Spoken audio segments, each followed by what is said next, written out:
Hi everyone, welcome back to my YouTube channel. My name is Casey and I love talking about smelling good and feeling good. Today we're talking about the Arabia's Prestige line. I actually do not know what they called this line at all, but it is a line anyways. They're in the same bottle shapes, so let's just dive in. I'm not even going to waste time. The first fragrance that I have here is Uhud by Arabia's Prestige, of course. Now I have already tried out this fragrance and tried it out and seen what it smells like when I initially got it, and I will let you know some of my first thoughts, right?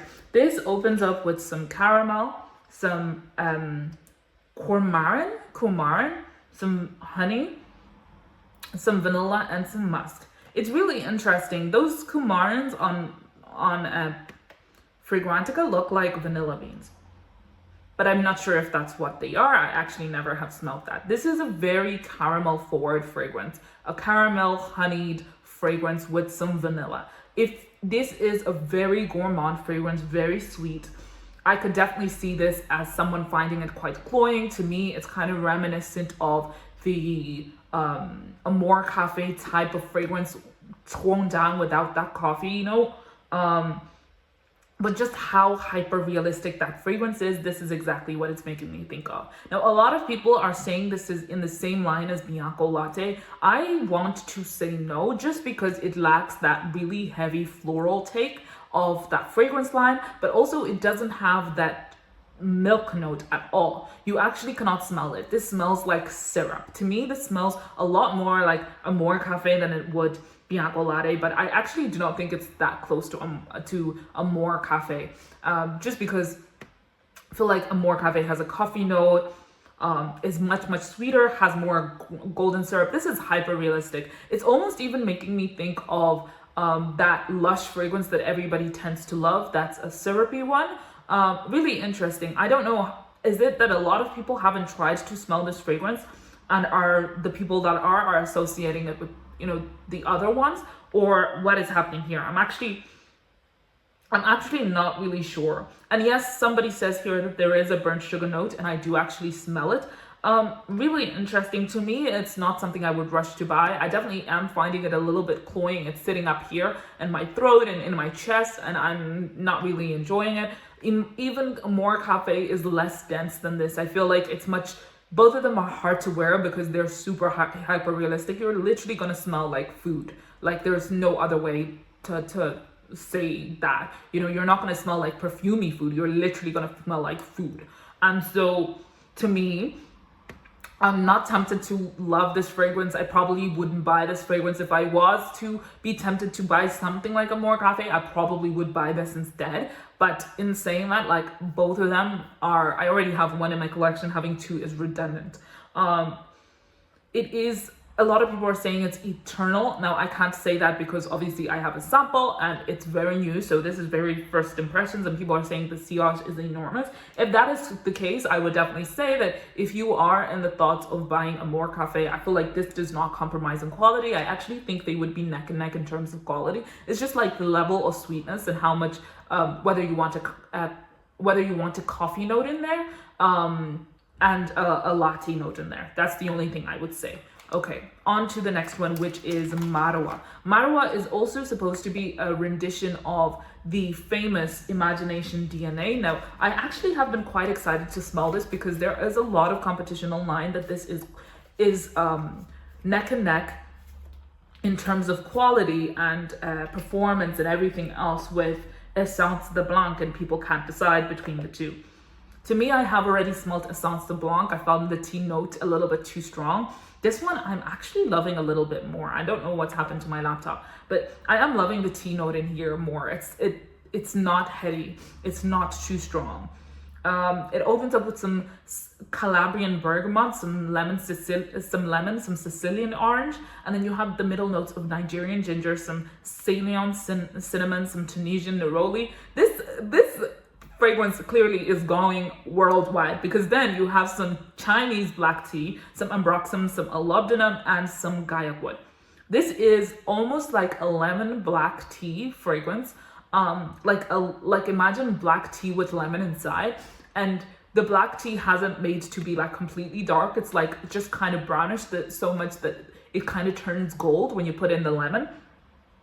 You kind of have that Sicilian orange just on the edge of that lemon, kind of giving it a sweetness and an orange kind of tinge, which I quite love. And then you have that ginger playing in. I really love this fragrance. And then you have that neroli, but actually the neroli does not push anything too far to the edge. In fact, I feel like it really plays a blending role. It kind of makes everything play together nicely. It's kind of the moderator. And I kind of really love that. Even though it has molybdenum, it's not something that's like jarring and, very dense. It is quite light, and it's not too much molybdenum that it could turn your stomach, especially with the notes that are already being introduced here. It's a really interesting fragrance. I actually really, really love this fragrance. I have tried Dubai, Aqua Dubai. I have tried, I have Azure coming on its way. I also have tried another fragrance by Aromatics. You can probably watch that back. That is also supposed to be close to that fragrance. I think it's Poutine Blanc. To me, again, this is very much in its own realm. I love this fragrance. I did not expect for this fragrance to be like that. I am imagining it won't last long, so let's see here what people are saying when it comes to longevity. Yeah, people are saying that it's long lasting, but it's nowhere near eternal, that the sillage is more moderate than it is strong. And I can kind of stand behind this. This is a fragrance that I can actually really enjoy and stand behind. I don't think I would get sick of it. I feel like it is straight bang in the middle, unisex. You could wear some candy fragrances to lighten this up, but also you could just wear it on its own. I feel like, and you could even pair it with some green notes if you love a little bit more masculine, challenging fragrances in the summer. That is a definite love for me. Definitely, I love it more than Essence de Blanc. I really struggled with that fragrance. I'm not sure if whether my nose has changed or what. It's literally been a couple of weeks, but it's not a love for me, unfortunately. Okay, on to the next fragrance. Now we have Al Noor. Al Noor is in a black bottle, and I believe this fragrance is supposed to be close to Gris Charnel by BDK. I was actually also excited to smell this fragrance. I'm also really excited. I'm always really interested to smell that line of fragrances, the BDK Charnel, because we've had a lot of renditions of the fragrance, but I feel like the original is so well crafted that it's been hard for people to decide which one is the best. And to be honest, conversation quickly died down before all the other good dupes came. So in saying that, I have a Liam Gray bottle that I have said I am not willing to replace in my collection, but I was really interested to smell this fragrance as well. This has some cardamom, some saffron, and nutmeg in the opening, and then you have some iris, some fig, some labdanum, and vetiver in the middle, and then you have some leather, some patchouli, some tonka bean, and vanilla. This is a beautiful fragrance. To me, this comes off a lot more spicy. The cardamom and that nutmeg is really strong in the beginning, and then the fig note almost plays in the background. I imagine that as it ages, I imagine the fig note is going to push forward, and then those notes in the top notes will probably lean back a little bit more. The vetiver is quite strong in this. The vetiver is quite strong. I have to say, I am recovering from a migraine from last night, so to me, it's already kind of becoming a little bit headache inducing, but I am very sensitive today, so I have to preface that. To me, it's a little bit too spicy, It's a little bit too spicy. I feel like I already have spicy enough fragrances. Something about this is also kind of starting to turn my stomach, so I don't know how I would feel about having a full bottle of this. I'm not sure if that's the migraine side effects, but I really don't think so. I think I have smelled a lot of fragrances already today. This is the first one that's kind of making my stomach turn, besides Uhud and that kind of note, whatever was coming out of there. So I have to say that.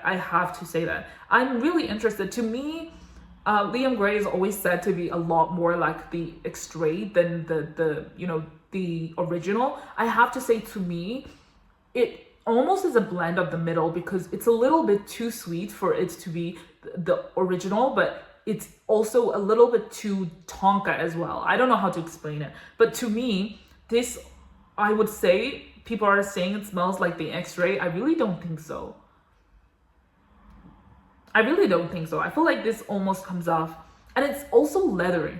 To me, this is coming off like the OG line before it got X-rayed, So to me, I don't know how I feel about that. I don't really like it. And more so, it doesn't have a place in my collection. I think I'm happy with my Liam Gray purchase, even though it lasts long. I do feel like if you found Liam Gray to be a little bit too feminine, this is definitely your style. I feel like this adds like that spiciness and that, you know, dangerous vibe, where Liam Gray kind of played too kind, you know, so I have to say that. Okay, on to the next fragrance. This is a fragrance, oh my god, I wore for a full day by accident because it's that long lasting. It's been super hyped up and I had some serious feelings about this and I could not wait to share them. Okay, so it opens up with some bergamot, some spices and some lemon. The spices is very vague. And then you have some amber, patchouli, oud, and then in the base you start to have some vanilla, white musk and sandalwood. Guys, when I say I love this fragrance, my god. I put it on and I thought, oh, this is not leaving quite an impression. I don't really care much about it. I could kind of forget about this fragrance. Put on like a dozen more fragrances on my body. I was just like testing out the samples, kind of, you know, excitement. 2 hours in, I don't know what made me like, I was testing whether that area had a fragrance. So it wasn't really projecting, but I was addicted. Like, I mean, like I wanted my nose up in there.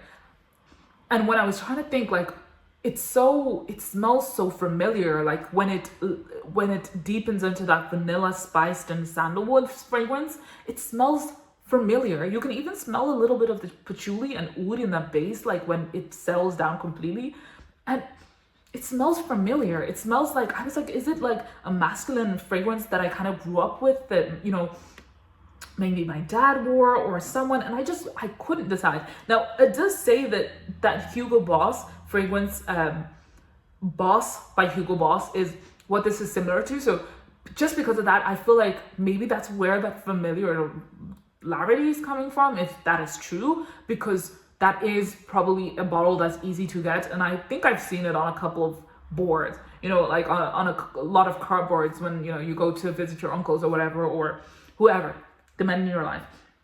So I do feel like it's, you know, it's probably been around for me to have that familiar feeling, but it had something different. It had something different, so addictive that it just, all I could think of, that it smelled like a good man Savannah. Like, it smells like a good man Savannah. Like, he's a good man. Like, you can trust this man. And, you know, I hate saying that because I actually do not think that this is a masculine leaning fragrance at all. I do think it comes off more masculine in terms of DNA than it does, you know, feminine. But to me, it's completely unisex, you know? It's just going to remind you a little bit of, you know, masculine leaning fragrances, if that makes sense. But it's quite unisex. And I hated feeling like it smelled like a good man, because to me, I was then like, okay, I don't want to make myself feel like, you know, I smell like a good man. I want to smell like a good girl too, you know?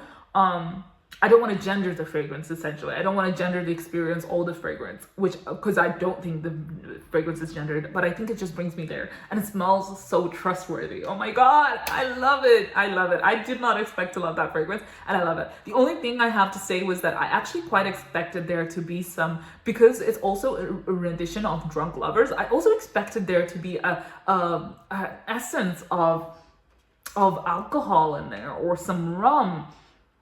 Nothing like that, but it does smell like cozy night in with like the man of your dreams. Like, it does. I don't know how to explain that. I don't know how do you explain that in, you know, fragrance terms, but it is, like, I will say it also quite leans very unisex, even though it's leaning masculine. And I think it's only leaning masculine because of that spicy notes. And I think whatever spices that they have in there are probably like what is commonly used in, you know, masculine leaning fragrances to me. You definitely kind of need to love your ouds to also enjoy this, but it is beautiful. 10 out of 10 from me, guys. 10 out of 10. I would surprisingly buy a full bottle of that. Surprisingly, because I am surprised. I thought I didn't care about it initially. And then the last fragrance that I have here is Safa. Safa is also part of the Arabiat Prestige line. The bottle is so cute. It's like a pink bottle, and I kind of love it. It is also said to be smelling like Delina and Delina exclusive, Club de Nuit. Like, okay, like I feel like that whole era of fragrances has been so outdone and overdone. Like, give me something new.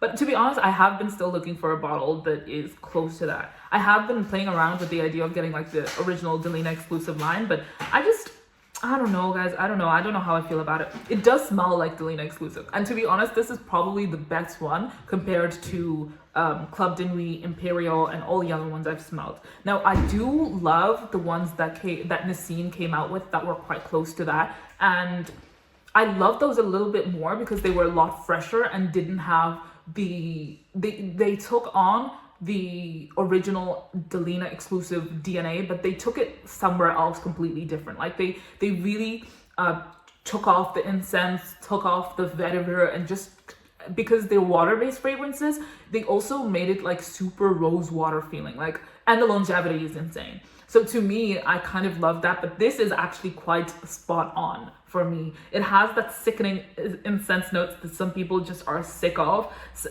it also has, okay, we didn't even talk about the notes. It has some lychee, some hazelnut, and some red fruit. And then in the middle notes, you have some rose, some magnolia, and some oud. And then in the base notes, you have some ambergris, some vanilla, and some gourmand accord. What a vague statement. Gourmand accord could be literally everything and anything. This smells like rose lychee. It definitely has some vetiver, even though it's not listed. It definitely has some incense, even though that's not listed either.